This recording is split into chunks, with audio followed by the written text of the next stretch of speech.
The year was 2189, and humanity was dying. Not by war, not by famine, but by silence. The Earth had stopped responding. Satellites failed one after another. Oceans boiled near the equator, crops withered, and entire cities fell into dust storms that lasted for weeks. Then one signal broke through. From beyond Jupiter's orbit, a weak pulse echoed through the void. Rhythmic, deliberate, and nothing like human communication. It was structured data, a sequence so precise that even artificial intelligences couldn't classify it as natural. Hidden in the pulse was Earth's own mathematical signature, as if something had learned from humanity itself. The transmission was decoded, and what emerged wasn't a message but a design. A blueprint for a machine that no human engineer could explain.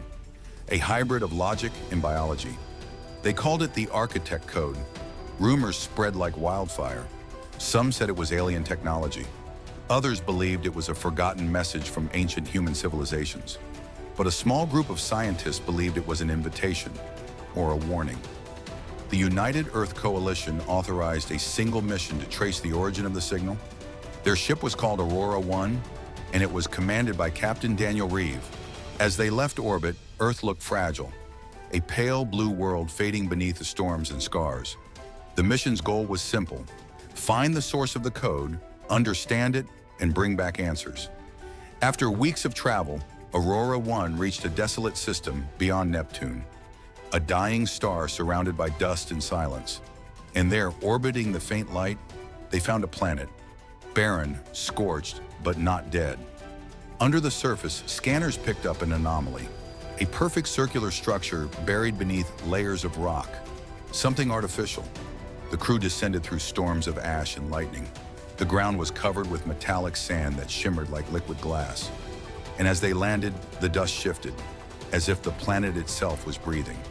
Beneath the surface lay a colossal ring, smooth and silver, half buried in the wasteland. Its surface pulsed faintly with light, following rhythms that matched the same pattern as the signal from space. In the silence of that alien world, the air vibrated. The machine was not dead, it was waiting. As the team approached, energy readings spiked beyond measurable limits.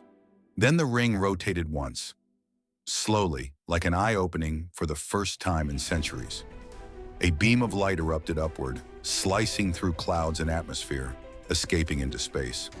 On Earth, observatories captured it seconds later, a stream of white energy cutting across the solar system.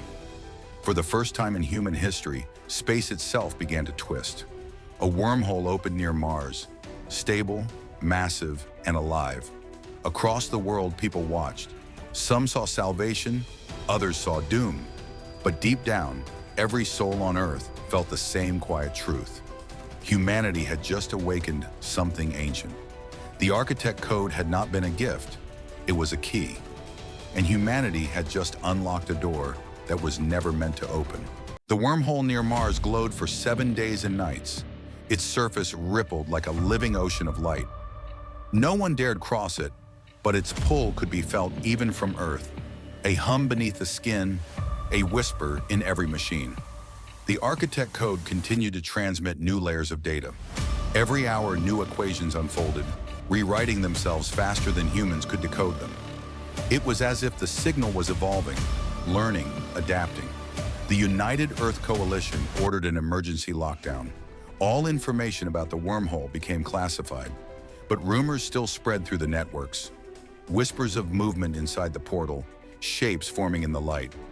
In the orbit of Mars, Aurora 1 held position, silent and waiting. Captain Daniel Reeve watched the wormhole from the viewing deck, its glow reflecting in his eyes. He didn't need sensors to know. Something was coming through. When the anomaly finally expanded, the first contact was not peaceful. An enormous object pushed through the event horizon. Black metal, angular, like a fortress built by logic itself. It moved without propulsion, without noise, carried by invisible forces. The first alien construct humanity had ever seen. Its arrival caused chaos across every colony. Systems overloaded, satellites burned in orbit, and communication blackouts spread like wildfire. The construct released a wave of energy that swept across the solar system, disabling entire fleets. Earth's defense grid collapsed in seconds. The stars went dark. And then, the voices began. They came through every frequency, a pattern of tones repeating endlessly. No words, no meaning, only rhythm. But when translated through quantum processors, the pattern formed an image, a map, leading to dozens of other wormholes, all across the galaxy. The scientists realized the truth. The architect code wasn't a message, it was a network activation. Humanity had triggered a system that connected worlds far older than Earth itself. On the dark side of Mars, Aurora 1's scanners detected more signals emerging, each one a perfect copy of the first. Dozens of smaller gates began to open, forming like cracks in reality. Something vast was spreading, something alive. Back on Earth, power grids failed completely. Cities turned black. Oceans rose under the pull of invisible gravity.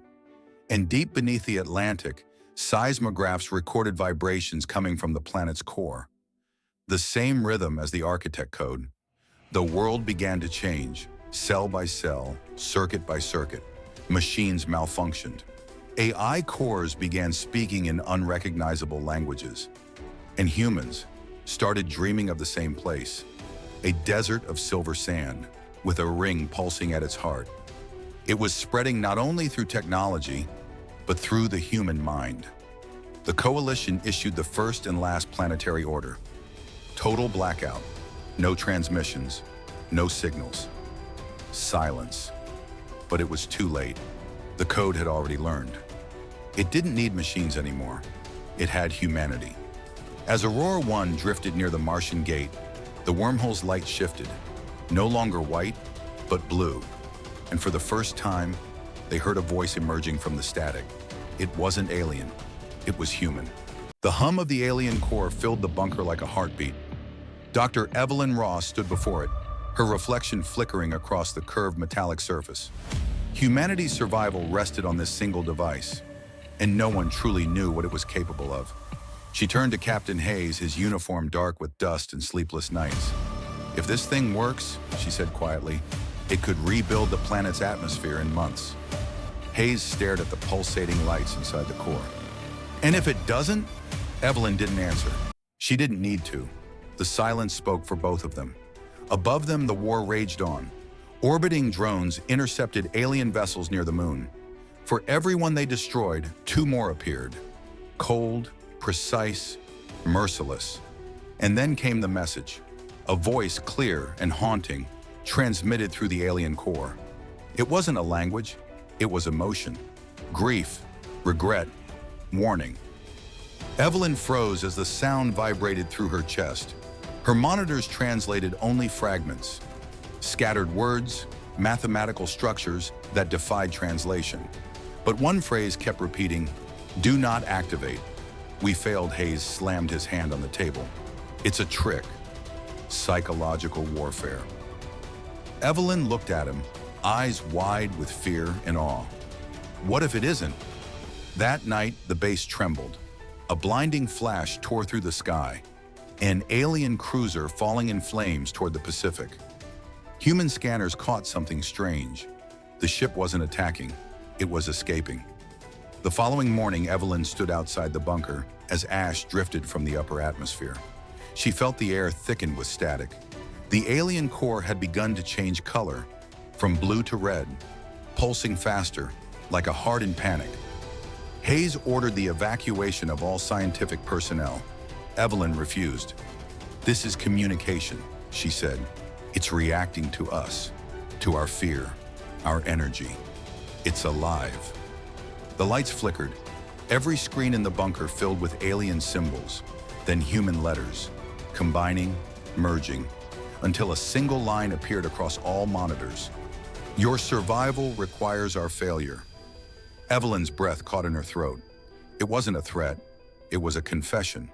The alien technology wasn't built for conquest, it was built for warning, and humanity had just turned it on.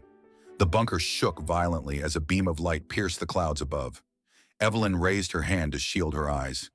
And in that light, she saw shapes moving. Human silhouettes, but twisted, stretched, mechanical. They weren't invaders. They were what came after the last species that used this technology, a reflection of what humanity could become if the machine's promise was accepted. Evelyn stumbled back, voice trembling. "It's not giving us power," she whispered. "It's showing us the price of it." The light over Earth did not fade that night. It spread, a silent storm of color wrapping the sky in sheets of red and silver. Every satellite, every radar, every orbiting drone went blind. Dr. Evelyn Ross stood on the surface, staring upward. She had seen auroras before, but this was different. The lights moved with rhythm, almost like breathing. Captain Hayes arrived beside her, his visor reflecting the storm. "Global comms are down. Cities are panicking. Some think this is the end." Evelyn didn't respond. Her gaze was locked on the horizon, where waves of glowing mist rolled across the ocean. "It's not the end," she said softly. "It's the beginning of something we don't understand." Inside the bunker, the alien core pulsed faster than ever. It was responding to the storm, feeding off the planet's electromagnetic field. Every pulse seemed to match the heartbeat of the world. Then the recording started. Voices, human voices, coming through static. At first they were broken, fragmented, but soon the words became clear. They were transmissions from Earth's lost colonies, voices from Mars, Europa, Titan, people who vanished decades ago. Their messages all said the same thing. "We made contact. We were not ready." Evelyn's hands shook as she replayed the audio. "How is this possible?" she whispered. "They've been gone for 40 years. Hayes stepped closer, lowering his voice. "Or maybe time doesn't move the same way. For whatever made this." The ground rumbled. The alien core split open like a seed, revealing a swirling void inside. Black, liquid, infinite. The bunker lights dimmed, then surged. Every human near the device felt it. A pressure in the skull, a whisper in the mind. A vision burned in Evelyn's thoughts. Cities of glass, floating in blue mist. Beings of light watching her through transparent towers. And a voice, calm, sorrowful, ancient, spoke directly to her. "We gave you this gift once before." Evelyn gasped, clutching the console. "What do you mean?" The voice continued. "Your kind was not the first. You carry what we left behind." The storm outside grew violent. Lightning tore through the clouds without sound. Buildings lost gravity, rising for a heartbeat before crashing back down. Human technology was being rewritten, reshaped by something far beyond physics. Hayes shouted to the engineers, "Shut it down!" But there was no switch to press. The core was alive, aware, and it had chosen to reveal its memory.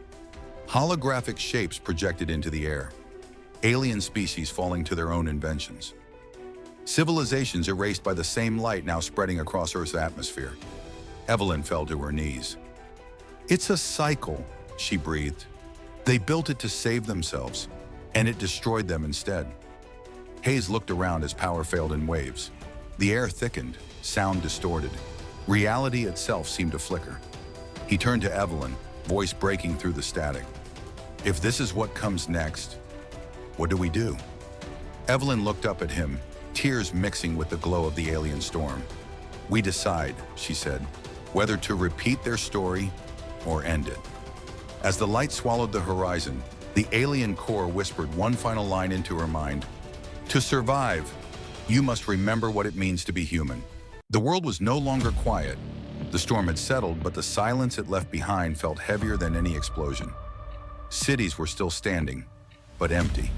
Machines worked without orders. Skies shimmered with faint red light, like the planet itself was breathing in its sleep. Dr. Evelyn Ross stood on the ruins of what used to be the Geneva Science Center. Ash fell softly around her as she stared at the alien core, now cold and silent. It had stopped pulsing, but she could still feel it, deep in her chest, beneath her ribs, like something alive inside her was listening. Captain Hayes approached, his voice hoarse. "Half the command centers are gone. Power grids are dead. But people are coming back." Evelyn turned sharply. "What do you mean?" He hesitated. "They just woke up. The ones who collapsed during the storm, they're alive again. But different from the smoke, figures began to appear. Humans with faint light glowing beneath their skin, their eyes distant, strange. One of them stepped forward, a little girl, maybe 10 years old, her voice echoing like two tones at once. "We remember the others," she said, "the ones who came before you." Evelyn knelt down, heart pounding. "What are you?" The girl tilted her head. "What you will become, if you don't choose." Hayes raised his weapon instinctively, but Evelyn stopped him. "These aren't invaders," she whispered. "They're what the storm made us into." Suddenly, the alien core reactivated, glowing white this time, not red. A beam of light stretched into the sky, connecting Earth to the stars above. The girl turned toward it and spoke again. "They're coming." "They think we are them." Evelyn's eyes widened. "The real aliens?" The girl nodded slowly. "They're coming to finish what they started." Hayes slammed his fist on a nearby console. "We can't fight them." "Our weapons are useless." Evelyn stared at the glowing sky. "Then we won't fight," she said. "We'll show them what we've learned." The light grew brighter, until space itself seemed to open. Through the rift, massive ships appeared, sleek, silent, shimmering like liquid metal. They didn't fire. They just hovered, watching. Every human with light in their veins began to hum in unison, their bodies resonating with the alien ships. Evelyn felt it too, a connection she couldn't explain. Memories that weren't hers filled her mind. Alien worlds, lost civilizations, mistakes repeated across galaxies. The ship's lights flickered in reply. For the first time, humanity wasn't a target. It was being tested. Hayes gritted his teeth. "If we fail this, we're done." Evelyn nodded slowly. "No," she said. "If we fail this, they'll just start again, with someone else." The core pulsed faster, syncing with her heartbeat. Evelyn stepped forward, hands trembling, and placed her palms against its surface. She spoke, not with words but with thought. "We understand now. Power is not survival. Connection is the beam of light fractured into 1,000 threads, reaching across the world, touching every human heart." Machines shut down, weapons melted into dust, and the alien fleet went still. A long silence followed. Then one ship lowered a panel, revealing a mirror-like surface. In it, Evelyn saw not her reflection, but Earth itself, glowing blue again, alive. Hayes whispered, "Did we win?" Evelyn closed her eyes. "No," she said. "We remembered." The dawn that followed was unlike any other in human history. The sky, once torn by storms and light, was now calm, painted in gold and silver. For the first time in years, the air felt alive again. Earth was breathing. Dr. Evelyn Ross stood at the edge of the ocean, barefoot, the wind brushing her hair. The alien ships were still in the sky, quiet, waiting, but their lights were softer now, peaceful. Behind her, Captain Hayes watched the sunrise. "Systems are coming back online," he said. "Atmosphere is stabilizing, oceans are clearing. It's like the planet healed itself." Evelyn smiled faintly. "Not by itself," she said. "It remembered what it was, and so did we." From the water, tiny motes of light began to rise, drifting like fireflies into the air. Each one shimmered with patterns that looked almost human. Children laughed nearby, touching the glowing dust as it floated upward. The world was no longer ending. It was changing. The alien core, now buried deep beneath the earth, continued to pulse, slow and calm like a resting heart. Its purpose was no longer destruction or dominance. It had become something else, a bridge between what was human and what was beyond understanding. Then from above, a voice, the same voice Evelyn had heard in her visions, returned softer this time. "You learned what we could not. You chose connection over control." Evelyn looked up at the ships. "What happens now?" she whispered. The voice answered, "Now you lead." The cycle is broken. Light rippled through the alien fleet, a silent farewell. One by one, the ships dissolved into starlight, leaving trails that burned gently across the morning sky. Humanity watched in silence, not with fear this time, but with wonder. Days turned into weeks. Cities came back to life. The glowing humans, those touched by the storm, became guides, teachers, healers. They carried within them knowledge not of weapons, but of balance. Evelyn kept working, not as a scientist now, but as a listener. She spent her days recording the echoes of the core, the whispers that still came through from the stars. Sometimes in the quiet, she would hear laughter, like distant memories returning home. One evening, as the sun dipped below the horizon, Hayes joined her on the shoreline. He looked older now, calmer. "So, this is what survival looks like," he said. Evelyn nodded. "No, this is what becoming looks like." They stood in silence as the stars began to appear, brighter than before, as if the universe itself was watching. And then faintly, from deep within the alien core, came one final pulse, a heartbeat shared between Earth and the cosmos. Humanity had survived, not because it conquered, not because it built stronger machines, but because, in the face of extinction, it chose to remember what it meant to be alive. The stars shimmered above, endless and new. And in their quiet light, the story of Earth began again. If this journey moved you, if you felt the pulse of Earth through every word, then join us. Subscribe and step into more worlds like this one. Because out there, beyond the edge of light, there are still stories waiting to be told. Stories of humanity, courage, and the stars that remember our name.